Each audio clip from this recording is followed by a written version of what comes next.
$1 billion in cash. That is the exact price of a permanent seat on the new global stage. According to a draft charter obtained by Reuters and Bloomberg this weekend, any nation wishing to secure a permanent spot on President Donald Trump's newly formed Board of Peace must bypass the standard 3-year term limit by contributing a minimum of $1,000 in liquid funds within the first 12 months. If they don't pay, their membership is subject to the sole discretion of the chairman, Donald Trump himself, who retains the power to renew or terminate their involvement every 3 years. This isn't a proposal for a new UN subcommittee.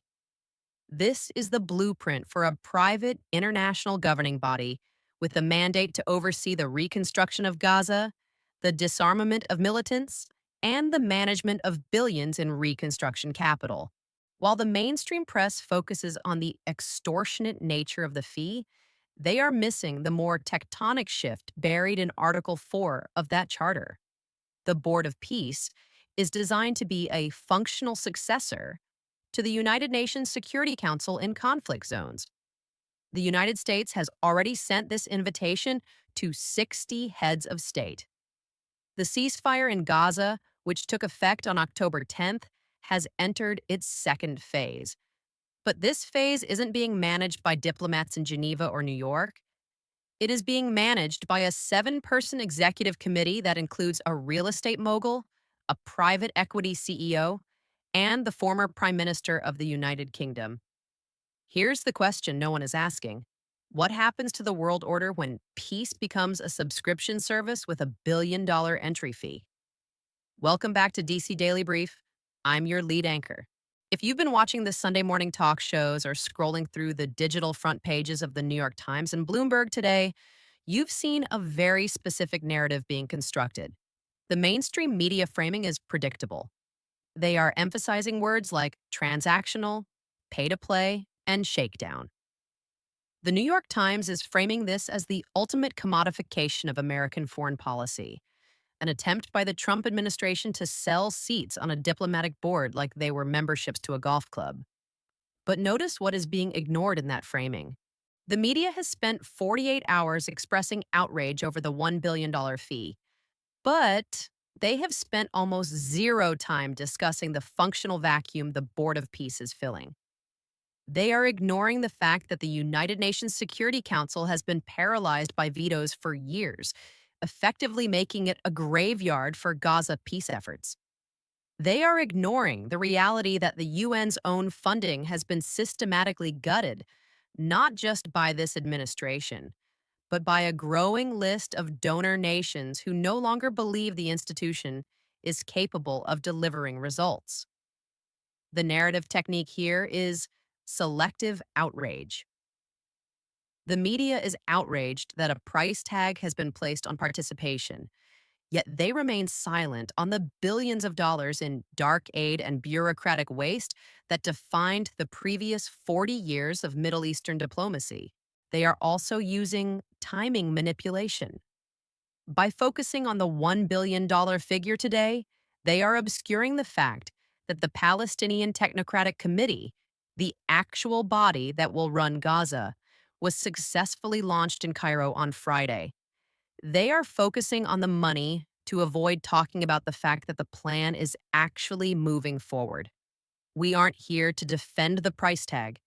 We are here to look at the evidence. The media wants you to see a shakedown. We want you to see the architecture of a new parallel global government. Here's what we know, based strictly on the documents and reports available as of 11 p.m. tonight. On Friday, January 16th, the White House officially announced the formation of the Board of Peace, or the BOP.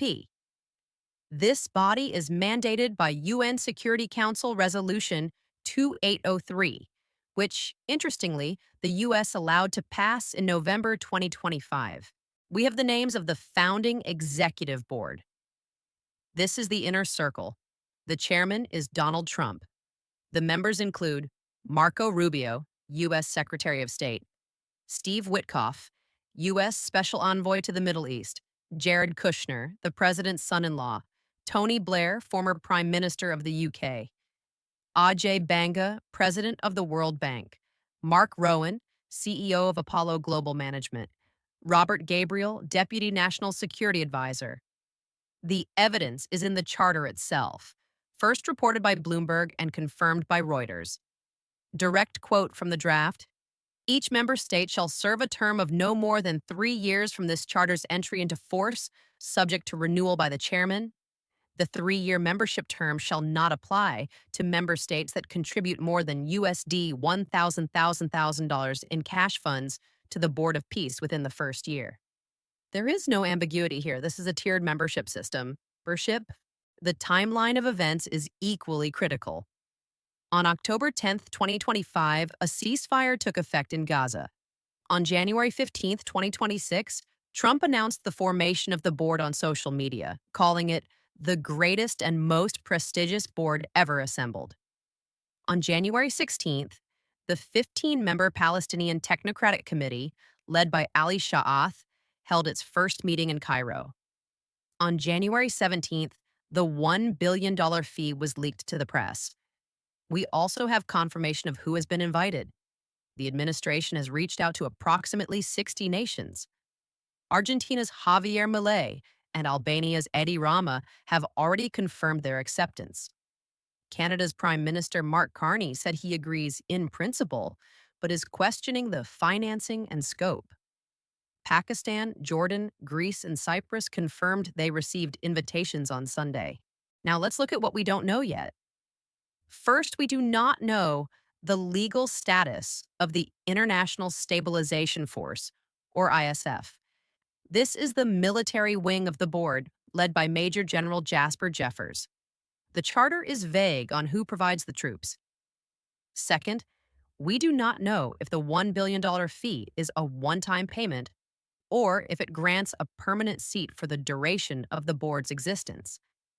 Third, and most importantly, the charter says the board will work to restore dependable governance in areas affected or threatened by conflict. Does areas include Ukraine? Does it include Taiwan? The document doesn't specify. The media is telling you this is about Gaza. The evidence suggests Gaza is merely the beta test for a global, private sector-led security firm that operates with the imprimatur of the United States government. The reactions over the last 24 hours have exposed a massive rift, not just between the left and the right, but between the old guard of the GOP and the new Board of Peace reality. Let's start with the most surprising reaction: the Israeli government. Prime Minister Benjamin Netanyahu's office issued a rare statement of criticism against Washington on Saturday. They claimed the executive committee was not coordinated with Israel and is contrary to its policy. Why? Because the board includes Turkey and Qatar. The hypocrisy here is stunning. For years, the Israeli government and the U.S. establishment have demanded that Arab nations take responsibility and financial ownership of Gaza. Now that Trump has literally put Turkey's foreign minister Hakan Fidan and Qatari diplomat Ali al-Thawadi on the board, the Israeli leadership is balking. The response from a U.S. official speaking to the press on condition of anonymity was blunt. "We did not tell Netanyahu in advance. Gaza is now our show, not his show." Pause on that for a second. Our show. Then we have the political opponents at home. Democrats are calling this globalized corruption. They are pointing to the inclusion of Mark Rowan of Apollo Global Management as proof that the reconstruction of Gaza is being treated as a distressed asset play. But where was this concern for distressed asset plays when BlackRock was tapped to lead the reconstruction of Ukraine? The sudden narrative shift here is that private equity is evil when it's tied to a Trump board, but essential when it's tied to a NATO-aligned initiative. The most telling reaction, however, comes from the institutions themselves. The UN is in a state of quiet panic. An EU official stated that European Commission President Ursula von der Leyen was invited to represent the EU, but is hesitant because the board's charter allows Trump to select the organization's official seal and control the agenda. They are reacting to a loss of status. The outrage isn't about the $1 billion. These nations spend $1 billion on bureaucratic studies every week. The outrage is about the fact that they no longer get to sit at the head of the table unless they pay the entry fee and acknowledge who the chairman is. We are seeing a total inversion of post diplomacy. The rules based order is being replaced by a contract based order. And the legacy institutions are terrified because they don't have the capital to compete. Based on the incentives we see playing out, here is our prediction for the coming week. Expect at least three major middle tier powers, likely Saudi Arabia, the UAE, and potentially a G7 nation like Italy or Japan, to formally announce they have met the $1 billion permanent membership requirement by next Friday. Why? Because the World Economic Forum meeting in Davos begins this week. The Board of Peace is scheduled to hold its first meeting on the sidelines of that summit.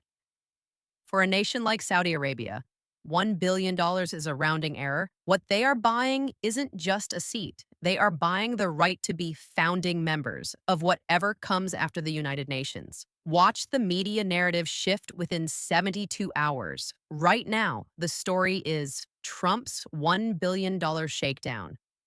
By Wednesday, once the first few billions hit the escrow account and the reconstruction contracts for Gaza begin to be discussed in Davos, the narrative will shift too. Is the Board of Peace more effective than the UN? They will move from mocking the idea to legitimizing it once the money starts moving. This matters because it signals the end of the consensus era of foreign policy. If you have the cash, you have a vote. If you don't, you have a 3-year window to prove your worth to the chairman. The era of diplomatic equality is over. The era of the sovereign board has begun.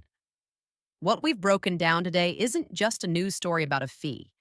It is the dismantling of a century-old system of global governance, replaced by a model that looks more like a corporate board than a Congress of Nations. The people running the legacy platforms, the ones who profit from the old, slow, and expensive way of doing things, they don't want this information getting out. They want you focused on the outrage and the personality, so you don't look at the charter and the contracts. If you value this kind of evidence first, anti establishment analysis, if you want to help us fight the algorithm and spread the truth, you know what to do. Stay skeptical, stay informed. I'm the lead anchor for DC Daily Brief. We'll see you in the next one.